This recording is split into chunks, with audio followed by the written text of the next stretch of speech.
Hi there and welcome to Online Check-In, the fast-track guide to all that's weird, wonderful and worth your while in travel on the web. I'm Carmen Roberts. It seems everyone these days wants to live like a local when they travel. We've seen sites like Airbnb and Crashpadder rise in popularity. Now there's HouseTrip. HouseTrip.com features over 55,000 private flats, bedrooms and spare beds available for holidaymakers in over 350 destinations around the world. It claims to be scam-free and simple to book, much like a hotel, done online and with a credit card. Sites like this might come in handy during big events like the upcoming Olympic Games in London next year. But if you find these rentals have more than doubled in price during this time, then why not get back to basics? CampingAtTheGames.com has teamed up with sports clubs across London to turn their lovely green grassy areas into places for people to camp during the Summer Olympics. A patch of grass will cost you roughly $15 a night for an adult, and the proceeds will go directly back into local sports clubs, not large hotel chains. Let's hope the English weather holds out. But if you can't do without your creature comforts, then old faithful hotel booking sites like TripAdvisor are offering added tips to entice you back. The site now lets you leave a recommendation on the best rooms in the hotel. Click on the Room Tips tab on each hotel booking page and find out where your fellow travellers recommend.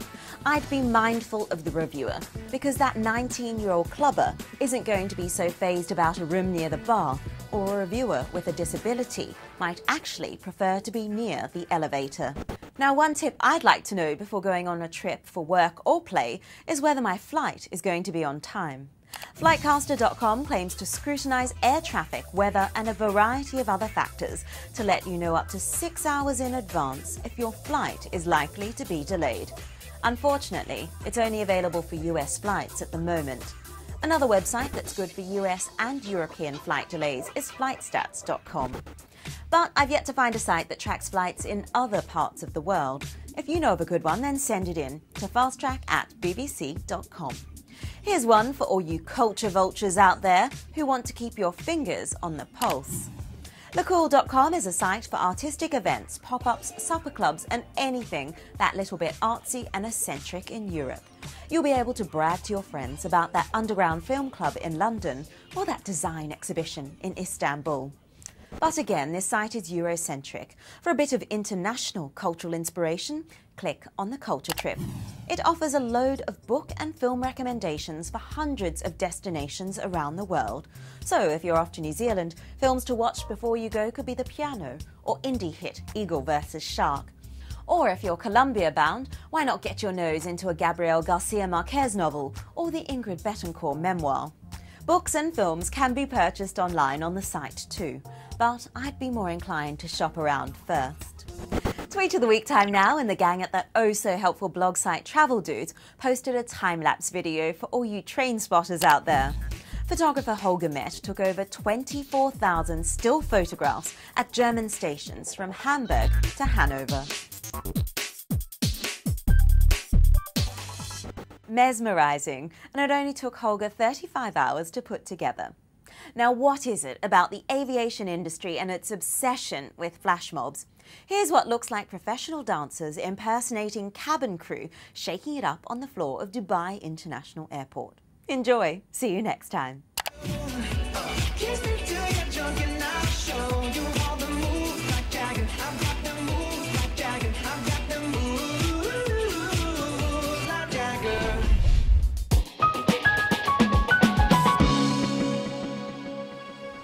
Thanks, Carmen. And since we're talking about dance, where better to be this week than Russia and St. Petersburg, home to the prestigious Mariinsky Theatre, which in its long history has played host to all the great names in ballet, from Pavlova to Dyagilev, from Nijinsky to Baryshnikov.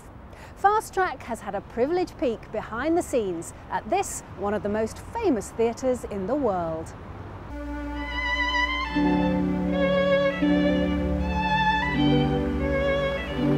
I'm Daria Pavlenko.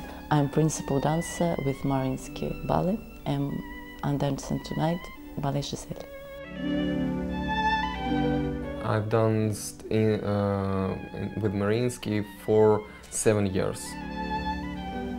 The theater is led by one of the great contemporary conductors, Valery Gergiev, and we have a big, very talented troupe of opera singers and dancers.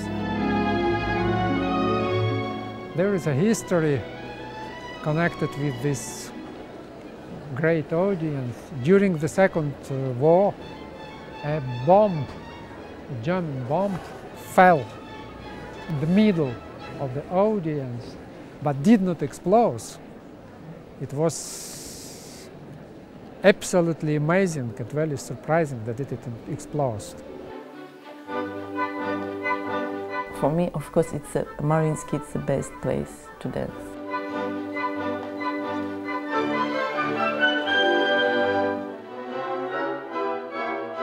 You know, it's brand. It's Mariinsky Kirov ballet, and everybody in the world knows it.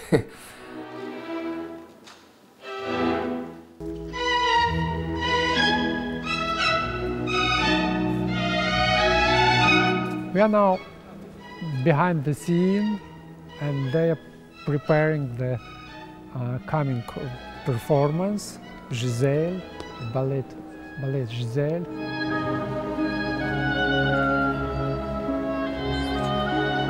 Before, on the court, in the curtains, it's like nervous. And when I come on a stage, I just like something here, like on or switch on, and I'm not Daria Pavlenka anymore.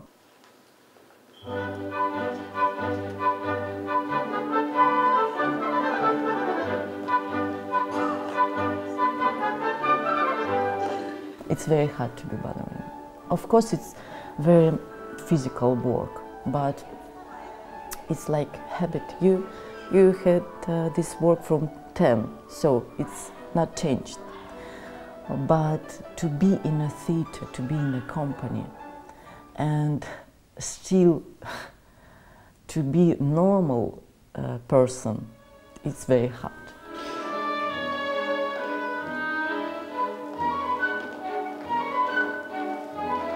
So if you don't have here very strong, I don't know, very strong something inside you, theater company eat you.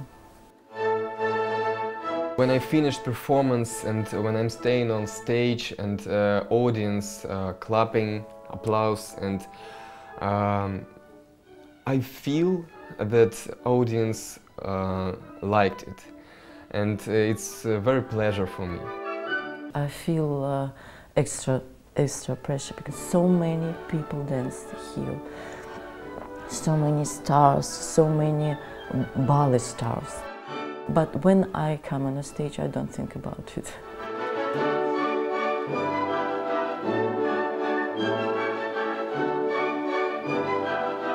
So just, I don't know, it's very big pleasure and happiness when you can come to the stage and dance for people.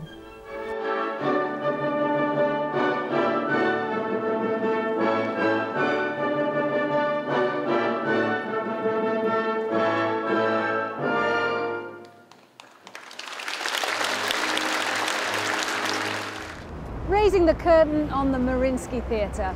And that's it for this week, I'm afraid, but do try and join us again next time when Rajan will be taking a look at how hotels can cause insomnia. And if you're hungry for more, you can always check out our website at bbc.com/fasttrack. And for even more tips and features, go to bbc.com/travel, where this week they're looking at a Northern Lights cruise. But for now, from me and the rest of the team here in St. Petersburg, happy travels and do svidaniya.